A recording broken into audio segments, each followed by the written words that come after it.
গালি পাৰি লাভ নাই, কাৰণ মইতো এটা সেন্টিমেন্টক ৰিপ্ৰেজেন্ট কৰি আছো। হিমন্ত বিশ্ব শৰ্মা কি আছে? মই একোৱে নহয়। মই এটা লুপ্ত হ'ব পৰা এটা সভ্যতাক মই প্ৰতিনিধিত্ব কৰি ইয়াত কথা কৈ আছো।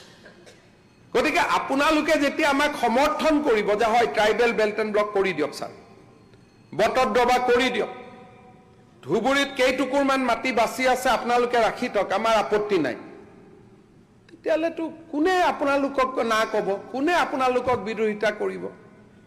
সেইকাৰণে ভূপেন হাজৰিকাৰ এটা গান মনত ৰাখিব যে জিন যাবলৈ হ'লে কিছু এৰিব লাগিব, কিছু ধৰিব লাগিব। আৰু ভূপেন হাজৰিকা একদম হি ৱাজ এ সমাজতান্ত্ৰিক চিন্তাধাৰাৰ ব্যক্তি আছিল। মনোৰঞ্জন তালুকদাৰ ডাঙৰীয়াই জানে, he was never A BJP. লাষ্টত জইন কৰিলেও তেওঁৰ গান গোটেইটোত হি ৰিপ্ৰেজেণ্ট এ ছ'চিয়েলিষ্ট থট প্ৰচেছ IPTFৰ দিনৰ পৰা।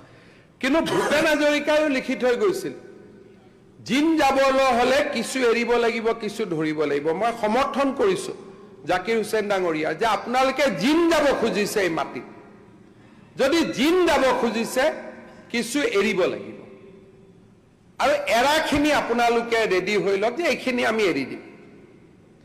কট্টৰতা যদি কৰি থাকে তেতিয়াতো জিন যাব নোৱাৰিব, সদায় কনফ্লিক্ট হ'ব। সেইকাৰণে মোৰ এই হাউচত অনুৰোধ with a very positive note, কোনো ইয়াত বিষাদ নাই, কাৰণ আমিতো জানো আমি ষ্ট্ৰাগল কৰিব লাগিব। এতিয়া কংগ্ৰেছৰ যিখিনি আমাৰে কমিউনিটিৰ মানুহ, তেওঁলোকে যি কৈ আছে ভোটৰ কাৰণে কৈ আছে, ব্যক্তিগতভাৱেতো ঘৰত উল্টাই কয় যে দাদা ভাল কৰিলে বুলি। এইটোতো কোনো কথাই নাই, এইটোতো মইতো নিজে জানো যে what is the sentiment in Congress, বা ভোটৰ আশাত যি চলি আছে, এইটো বেলেগ কথা। কিন্তু এটা লুপ্ত হ'ব খোজা সভ্যতাৰ মানুহখিনিয়ে কিছুদিন জীয়াই থকাৰ সংগ্ৰাম কৰিব খুজিছে। আমি কেইদিনমান যেন আৰু বাচি থাকো, মমডাল নুমোৱাৰ আগতে আমি অলপ জ্বলিব খুজিছো। আৰু এইখিনি কথা মই গৌৰৱেৰে কোৱা নাই, মই চকু পানী পেলাই কৈছো যে লুপ্ত হ'ব পৰা এটা জাতিয়ে অসম বিধানসভাত চিঞৰি চিঞৰি কেইদিনমান জীয়াই থকাৰ অধিকাৰ বিচাৰিছে, আৰু কেইদিনমান জীয়াই থকাৰ অধিকাৰ বিচাৰিছে।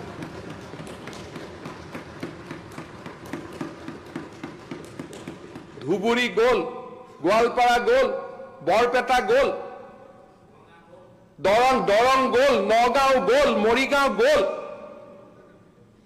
গ'ল মানে মাটি বাৰীবোৰ গুচি গ'ল।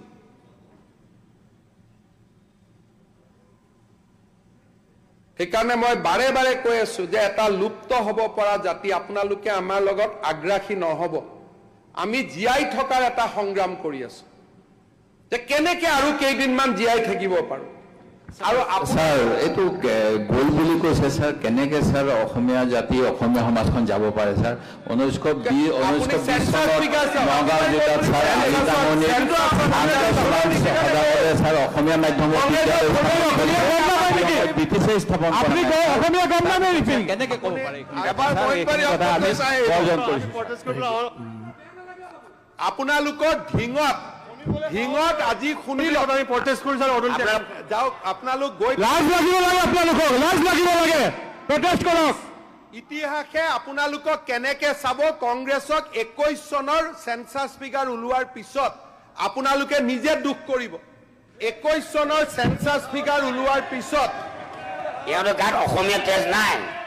আৰু মই আজি ইয়াত অনুৰোধ কৰিছো, যিখিনি জিন যাব খুজিছে মুছলমান মানুহ, পমুৱা মুছলমান মানুহ, কাৰো শত্ৰু নাই, জিন যাব খোজা মুছলমান মানুহখিনি আমাক সহায় কৰক। আমি একো আপোনালোকৰ পৰা কাঢ়িব খোজা নাই, যি আছে সেইখিনি আপোনালোকৰ থাকিব, আমাৰ পৰা আৰু মাত্ৰ নাকাঢ়িব।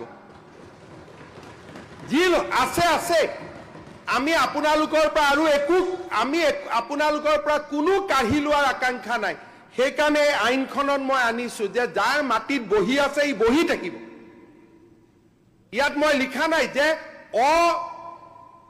ইণ্ডিজেনাছ মানুহখিনিৰ মাটি কাঢ়ি লোৱা হ'ব। মই লিখিছো যে যিখিনি মানুহৰ মাটি আছে সেইখিনিৰ মাটি থাকিব।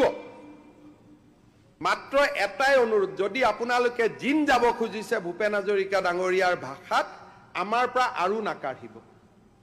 আৰু এটা লুপ্ত হ'ব পৰা জাতিৰ অধিকাৰ, বিধানসভাত যেতিয়া আমি আহিছিলোঁ, এইবাৰ মই অসমৰ মুখ্যমন্ত্ৰী হৈছিলোঁ, আৰু হম নহম এইটো কথা নাই, শেষ দিনাখনলৈকে জাতি মাটি ভেটিৰ অধিকাৰৰ বাবে আমি যুঁজিম, আৰু সেইটো কাৰণে ইয়াত আহিছিলোঁ। আৰু আপোনালোকৰ মই সমৰ্থন বিচাৰিছোঁ। মই বদৰুদ্দিন আজমল ডাঙৰীয়াৰো সমৰ্থন বিচাৰিছোঁ, চিৰাজুদ্দিন আজমলৰো সমৰ্থন বিচাৰিছোঁ, ৰকিবুল হুছেইনৰো মই সমৰ্থন বিচাৰিছোঁ, আব্দুল খালেকৰো মই সমৰ্থন বিচাৰিছোঁ, যে যিখিনি জনজাতীয় আৰু আমাৰ অসমীয়া খিলঞ্জীয়া লোকৰ আছে সেইখিনি থাকিব দিয়ক। আমিতো কি কৰিম? বটদ্ৰৱা সত্ৰখন লৈ জীয়াই থাকিম, কৰবাত বাথৌ মন্দিৰ এটা লৈ জীয়াই থাকিম, এইখিনিকে। আৰু কেনেকে মোতকৈ আমিতো কেতিয়াও এনেকে নকওঁ পাকিস্তানী মুছলমান শব্দ, আমিতো কেতিয়াও ইউজ নকৰোঁ, কিন্তু মালচন্দ্ৰ পেগু তেওঁ উল্লেখ কৰিছে। আমিতো কেতিয়াও এই ধৰণৰ শব্দ নকওঁৱে, আপোনালোকে জানে বহুত। আৰু মিয়াটো কেতিয়াৰ পৰা কোৱা কৰিছোঁ, যেতিয়া আপোনালোকে মানি লৈছে আমি মিয়া বুলি।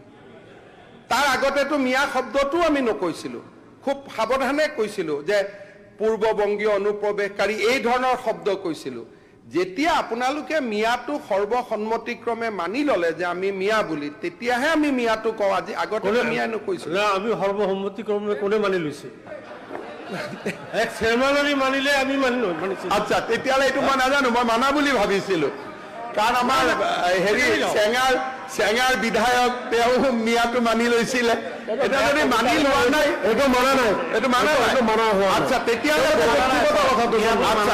অধ্যক্ষ মহোদয়, তেতিয়া ময়ো মোৰ ভাষাটো কাৰেকশ্যন কৰিব লাগিব, কাৰণ কাৰো মনত দুখ দিয়া শব্দ মুখ্যমন্ত্ৰীয়ে ক'ব নোৱাৰে। মই আকৌ ইমান দিন মিয়াটো কৈ আছিলোঁ এই বুলি ভাবি যে আপোনালোকেতো ডেফিনেশ্যনটো মানি লৈছে বুলি। যদি মানি লোৱা নাই, তেতিয়াহ'লে কালিৰ পৰা মই এই শব্দটো ময়ো নকওঁ, কাৰণ মই এইটো পদত থাকি মই ক'ব নোৱাৰো। ইমান দিনে মই কৈ আছিলোঁ যে এইটো শব্দ ক'লে আপোনালোকে ভাল পায় বুলি, যে সন্মানীয় শব্দ বুলিহে মই কৈ আছোঁ।